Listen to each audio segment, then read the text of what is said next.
अस्सलाम वालेकुम everyone. Welcome back to my channel मेरा घर मेरी जन्नत। तो कैसे हैं आप सब? आई होप कि आप सब ठीक होंगे। तो आज मैंने अपना व्लॉग मॉर्निंग से ही शुरू कर दिया है। मैंने सोचा कि थोड़ी सी मॉर्निंग की झलक भी आप लोगों को दिखा देती हूँ कि मेरी मॉर्निंग कितनी बिजी होती है। तो यहाँ पे चाय और दूध तैयार हो रहा है, कढ़ाई रख दी है, फ्रेंच फ्राई बना रही हूँ और साथ में बच्चों के टिफ़िन के लिए बना रही हूँ शौरमा, और अपने लिए मैं और मेरे शौहर के लिए बना रही हूँ सब्ज़ी रोटी। तो बस यहाँ पे सब उसी की तैयारी चल रही है।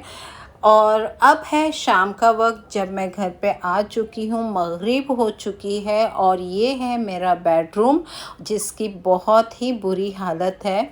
सारी चीज़ें डिस्टर्ब है क्योंकि हमारी बिल्डिंग का रिनोवेशन हो रहा है, तो काफ़ी डस्टिंग है ना, रोज़ाना बहुत सारी डस्टिंग घर में आती रहती है। और कुछ दिनों से है ना मेरा थोड़ा सा ऐसा रूटीन चल रहा था, दिमाग भी थोड़ा काम नहीं कर रहा था कि मैं अपने घर की तरफ ध्यान दे सकूं। तो आज फाइनली मैंने सोचा कि ना ही दिन देखती हूं ना रात, और अब मेरा मूड हो गया है कि मैं क्लीनिंग करूं। तो मैंने अपना जो औज़ार थे वो उठाए और अपने बेडरूम की क्लीनिंग में लग गई हूं। तो ये जो आप मेरे बेडरूम में कलर देख रहे हैं, पेंट देख रहे हैं, ये भी मैंने खुद ही किया है, अपने हाथों से किया है। और बेड के साथ वाली जो वॉल है, मैं आगे आप लोगों को बताऊंगी, उस पे जो टेक्सचर दिया है ना वो भी मैंने बनाया है। बट अभी आप लोगों के साथ में वो चीज़ नहीं शेयर हो पाई। इंशाल्लाह फिर कभी कुछ ऐसा क्रिएटिविटी करूँगी तो आप लोगों के साथ में ज़रूर शेयर करूँगी। तो मेरी क्लीनिंग स्टार्ट होती है डस्टिंग से। तो डस्टिंग होने के बाद मैंने फ़ैन देखी, मेरे फ़ैन पे भी इतनी सारी इतनी मोटी परत जम गई है धूल की। तो चलिए अब इसे भी मैं क्लीन कर लेती हूँ। और ये देखिए अब बिल्कुल चमक रहा है मेरा फ़ैन। और जब फ़ैन क्लीन हो ना तो हवा भी बहुत ही अच्छी आ रही है। और आपको तो पता है अक्टूबर में गर्मी का क्या आलम है, बहुत ज़्यादा गर्मी लग रही है। तो अब मैं सेट कर लेती हूँ अपना ड्रेसिंग टेबल। ये मेरी साइड है जहाँ पे सारा सामान मेरा होता है। और ये सामने की वॉल आपको दिख रही होगी पिंक और वाइट, ये टेक्सचर मैंने खुद बनाया है। तो अब मैं आपको बताऊंगी कि मेरे ड्रेसिंग टेबल पे कितनी सारी धूल हो गई है और सारी चीज़ें ना बहुत ज़्यादा डिस्टर्ब हो गई है। कुछ दिनों से बिल्कुल भी मेरा दिल नहीं लग रहा था और मैं चीज़ों की तरफ ध्यान भी नहीं दे रही थी। ऐसा होता है ना जब कभी कभी कि हमारा मन नहीं करता कुछ भी करने का। बस यही कुछ ऐसा ही टाइम मेरे साथ में भी चल रहा था। तो ये है मेरे ड्रेसिंग टेबल का कॉर्नर। और ये एक मग है जिसे मैंने अपने 28 एनिवर्सरी पे बनाया था, और ये एक यादगार के तौर पे मैंने रखा हुआ है। और ये देखिए हर एक चीज़ पे कितनी सारी धूल जमा हो गई है। तो बस आज मैंने क्लीनिंग का बेड़ा उठा ही लिया है, तो हर एक चीज़ इंशाल्लाह मैं सेट कर ही दूँगी। बहुत ज़्यादा डीप क्लीनिंग नहीं कर रही हूँ, लेकिन रूटीन में जो क्लीनिंग होनी चाहिए ना बस मैं आज वही कर रही हूँ, क्योंकि कुछ दिन से मैं वो भी नहीं कर पा रही थी। तो ये बहुत सारे सैंड और ईतर है ना, मुझको आप लोगों को यहाँ पे दिखाई देंगे। ये ना ज़्यादातर मेरे बच्चे जो है वो मुझको गिफ्ट में देते रहते हैं, क्योंकि उनको पता है कि मम्मी को खुशबू बहुत ज़्यादा पसंद है। स्पेशली वो ईतर की बोतल या सैंड की बोतल, जिनकी बोतल है ना बहुत ज़्यादा खूबसूरत होती है, अलग तरीके से बनी होती है, वो ना मुझको बहुत अट्रैक्ट करती है। और मेरे बच्चे भी है ना वैसे ही अगर कोई चीज़ देखते हैं तो मेरे लिए ज़रूर लेके आते हैं। और जब इतने प्यार से लाते हैं ना तो मैं भी बहुत ज़्यादा संभाल के वो चीज़ इस्तेमाल करती हूँ, क्योंकि उसमें मेरे बच्चों का प्यार है। ये मग जो है ना वो मैंने एज़ ए रिटर्न गिफ्ट अपने एनिवर्सरी में अपने सारे रिलेटिव्स को और फ्रेंड्स को दिए थे। जिस पे मेरा और मेरे शौहर का नाम लिखा हुआ है। और ये आर्टिफिशियल फ्लावर है जो मेरे स्कूल के बच्चों ने मुझे टीचर्स डे में गिफ्ट किया था। और भले ही वो आर्टिफिशियल है लेकिन उसमें बच्चों का बहुत ज़्यादा प्यार और रिस्पेक्ट है, इसलिए मेरा मन नहीं करता कि मैं उसे फेंक दूँ और जब तक हो सकेगा मैं उसे संभाल के रखूँगी।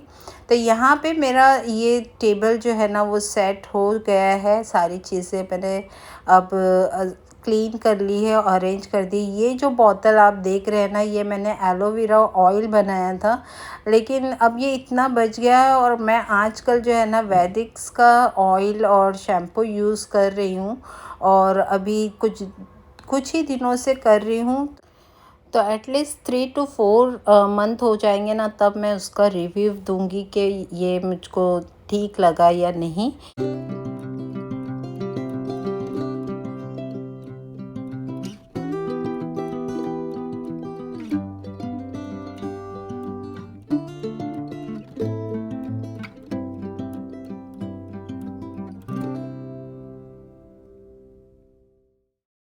बेड की दूसरी साइड है मेरे हस्बैंड का लिए साइड टेबल, और ये सारी चीज़ें उनकी रखी हुई है।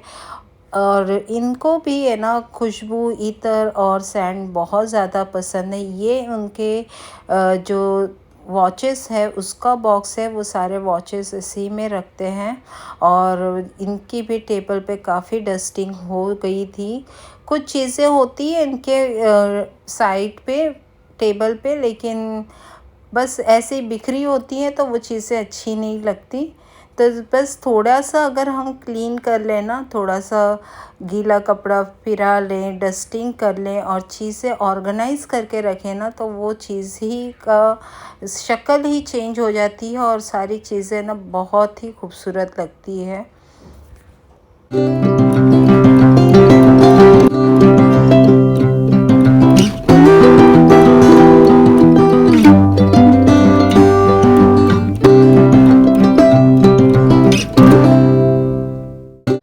तो अब सारी क्लीनिंग और डस्टिंग तो हो गई है, साइड टेबल भी ऑर्गेनाइज कर लिया है और अब टाइम है बेडशीट का। वैसे तो मैं वीकेंड पे बेडशीट चेंज करती हूँ, लेकिन क्योंकि आज मैंने क्लीनिंग का सोचा है तो मैंने सोचा कि लगे हाथों बेडशीट भी चेंज कर देती हूँ, तो सारा काम एक साथ ही निपट जाएगा।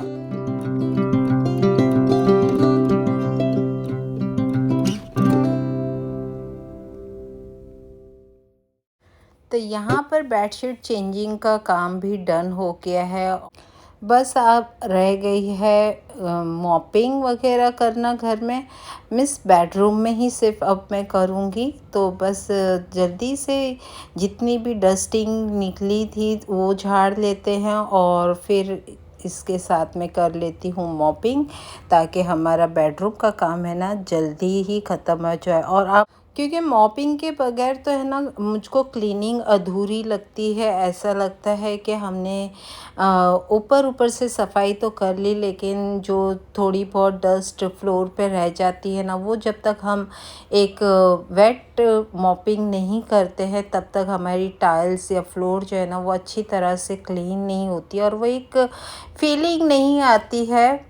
तो इसलिए मैं ये काम तो ज़रूर करती हूँ, भले ही जो रूम में मैं क्लीनिंग कर रही हूँ बस उसी की करूँ, लेकिन ये करना बहुत ज़रूरी है। तो जब तक मैं मॉपिंग कर रही हूँ आप फटाफट से मेरे चैनल को सब्सक्राइब कर दीजिए, और अगर वीडियो पसंद आया है तो लाइक भी कर दीजिए। पहली बार आप मेरे चैनल पे आए हैं तो सब्सक्राइब बटन के साथ साथ में बेल आइकॉन को भी दबा दीजिए, ताकि मेरी आने वाली वीडियो का नोटिफिकेशन आपको मिलता रहे। आप कमेंट्स करके ज़रूर बताइएगा कि आज का मेरा व्लॉग आपको कैसे लगा। और मॉपिंग के बाद हम देखते हैं हमारे बेडरूम का फाइनल लुक। तो ये है नीट एंड क्लीन, बिल्कुल रिफ्रेश मेरा बेडरूम। तो फिर मिलूँगी नेक्स्ट व्लॉग में, तब तक के लिए अल्लाह हाफिज़।